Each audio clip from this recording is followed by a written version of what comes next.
Gaano nga ba kalakas ang prime Dwight Howard noong 2000 era na binansagan pang Superman? Dahil bukod sa may height itong 6'10" ay napakataas pa ng kanyang talon. Bihira ito sa mga big man mga idol dahil mayroon itong 39.5 inches vertical jump. Mas mataas pang tumalon ito kay Kobe mga idol na may 38 inches vertical jump lang. Nagala Superman nga ito noong lumahok siya sa NBA Slam Dunk Contest at masasabi natin na isa siya sa pinakamahusay dumepensa sa liga ng NBA dahil 3 consecutive season niyang nakuha ang Defensive Player of the Year. Kaya sa video natin ngayon mga idol ay pag-uusapan natin ang kwentong basketball ng 8-time NBA All-Star, 2-time NBA Blocks Leader, 5-time NBA Rebounding Leader, 1-time NBA Slam Dunk Champion, 3-time Defensive Player of the Year at 1-time NBA Champion. Wala nang iba kundi si Dwight Howard. Kaya tara mga idol, diretso na tayo.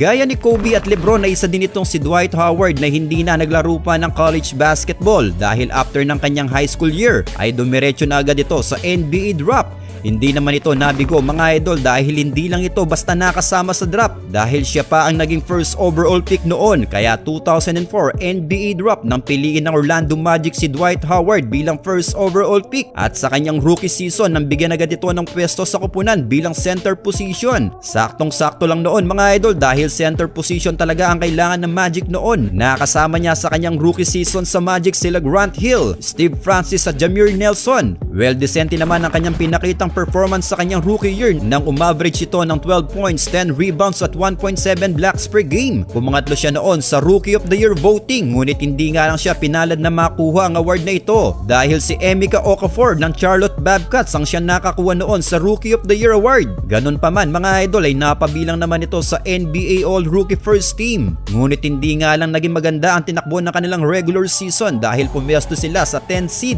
dahilan ng hindi nila pag-qualify sa playoffs. Actually mga idol, 2 consecutive season hindi nakakapag-qualify ang Orlando Magic noon sa postseason game. Pero sa 2006-2007 season, sa kanyang pangatlong season sa liga, nang makapasok na sa playoffs ang kanilang koponan, nang mag-record sila sa regular season ng 40 wins and 42 losses. Umangat ang stats ni Howard noon sa 17.6 points per game at 12.3 rebounds per game. Kaya naman nakasama na din siya noon sa kanyang unang All-Star appearance. Well, lumambitin lang sila sa 8 seed mga idol para makapasok sa playoffs kaya naman nakaharap nila noon ng number 1 seed na naghahari sa East noon ang Detroit Pistons. Walang pinanalong laban ng Magic noon mga idol dahil winalis lang sila ng Detroit Pistons kaya naman hindi man lang nagkaroon ng thrill ang unang appearance ni Howard sa playoffs. 2007-2008 season na magkaroon na ng magandang chemistry ang player ng Magic. Nakatulong na niya sa koponan noon sila Hedo Turkoglu, Trevor Ariza at Rashard Lewis. Sinabayan pa ng pagangat ng stats ni Howard noon na umaverage ng 20.7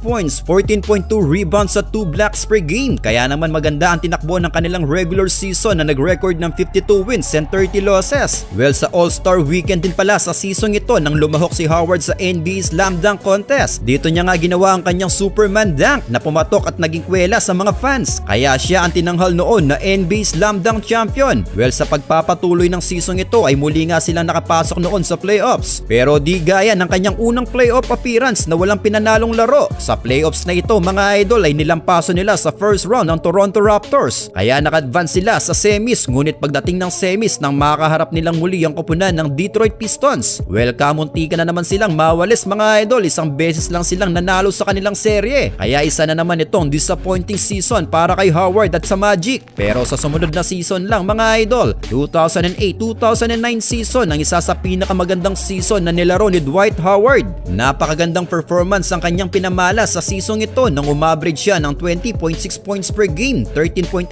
rebounds at 3 blocks per game. Siya ang pang-apat noon sa MVP voting kasunod nila Wade, Kobe at LeBron. Hindi nga lang siya pinalad makuha ang award na ito ngunit hindi man niya nakuha ang award na ito mga idol. Siya naman ang siyang tinanghal noon bilang DPOY or Defensive Player of the Year. Well, nakuha nga nila ang 3rd seed noon sa East at pagdating ng playoffs mga idol ay naging unbeatable sila. Sa round 1 nang pabagsakin nila ang Sixers, sa semis naman nang tinaob nila ang Boston Celtics kaya sa unang pagkakataon ng kanyang karera after 4 seasons ay nakalaro nga itong si Howard sa East Finals na nakaharap naman ang koponan ng Cleveland Cavaliers na pinamumunuan ni LeBron James. Well, guess what mga idol?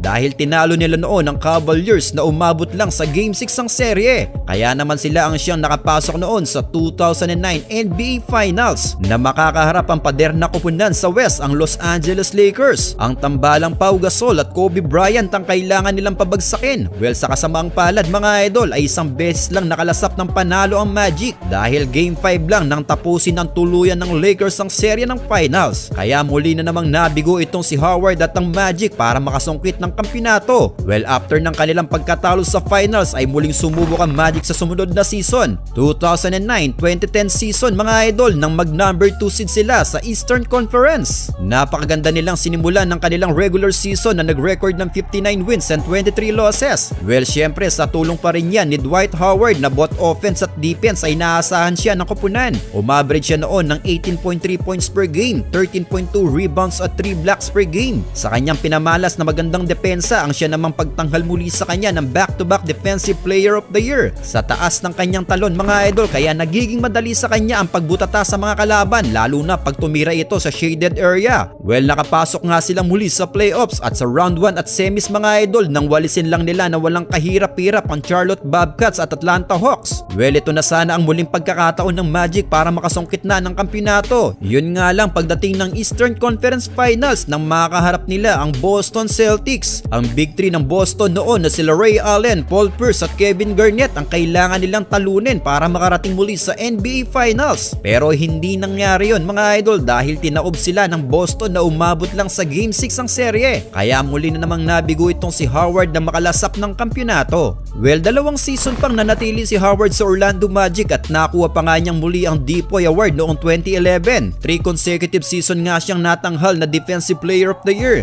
Ngunit sa 2 season pa niyang pananatili sa Magic ay hindi na sila nakakatawid ng semifinals ng playoffs. Kaya naman 2012-2013 season ng matrade na itong si Howard papuntang Los Angeles Lakers. Grabe ang naging roster ng Lakers noon mga idol. Naging power forward nila si Pau Gasol, sentro si Howard, small forward si Metta World Peace, shooting guard naman si Kobe at point guard nila si Steve Nash. Kompleto Ricardo ang kanilang roster noon. Pero sa kabila ng kanilang malakas na lineup ay hindi naman naging maganda ang tinakbo ng kanilang regular season dahil pumwesto sila noon sa 7th seed at pagdating pa sa playoffs mga idol, round 1 pa lang nang walisin lang sila ng San Antonio Spurs. Kaya maraming fans sa mga nadismaya sa pagsasama-sama ng mga superstars sa isang koponan na ito. Well, 6 months din kasi ang naging recovery ni Howard noon mga idol dahil sa kanyang natamong back injury. Pero after nga ng kanilang pagkatalo ay sinubukan pang oferan si Howard ng Lakers ng $118 million for 5 years. Pero tinanggihan niya ito at July 13, 2013 nang pumirma ito sa koponan ng Houston Rockets. Dito ay nakasama naman niya si The Bird James Harden. Kaya 2013-2014 season ay susubok nga itong si Howard sa Houston Rockets. Maganda naman ang kanilang naging chemistry ni Harden noon mga idol. Pumesto pa sila sa 4th seed.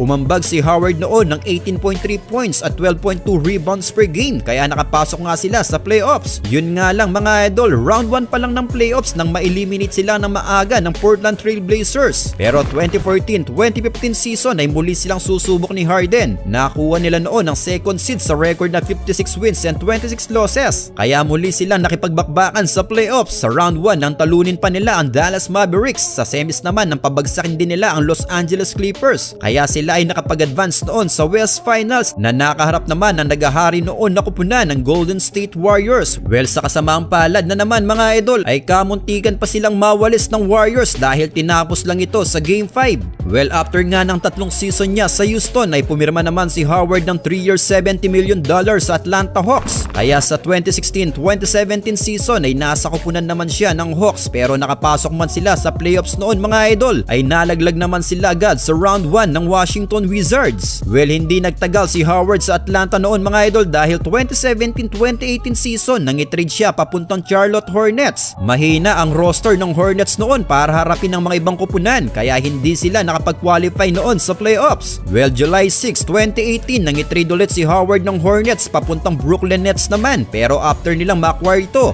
ay winave din nila agad si Howard. Kaya July 12, 2018 na makapirma naman siya sa Washington Wizards. Hindi siya nakalaro sa kanilang training camp noon at sa first 7 games ng regular season dahil sa kanyang back injury. Kaya wala ring nangyari kay Howard sa Wizards mga idol dahil hindi na naman nakapasok ang Wizards noon sa playoffs. Well, nagsunod-sunod ang pagiging maalat ni Howard mga idol, kaya trinade na naman ng Wizards noon si Howard papuntang Memphis Grizzlies naman. Pero kalaunan ay winave din kaagad ng Grizzlies, kaya August 26, 2009 na makapirma na nga ito sa koponan ng Los Angeles Lakers na nakasama si AD at LeBron. Dito niya nakuha ang kanyang unang kampyonato sa kanyang karera mga idol. Pero hindi na siya katulad ng dati na mataas ang ambag sa koponan. Nag-average lang siya ng 7.5 points at 7.3 rebounds per game. Ginawa na lang siyang backup center noon ng Lakers. Well, after nga ng kanilang kampyonato sa Lakers nang pumirma pa ng 1-year deal si Howard sa Philadelphia 76ers. Pero mababa na ang kanyang output mga idol at naging backup na lang siya ni Joel Embiid. Nag number 1 seed pa noon ng Sixers pero natalo naman sila sa semifinals ng playoffs sa Atlanta Hawks. 2021-2022 season nang bumalik pa si Howard sa Lakers with minimum veteran contract na $2.6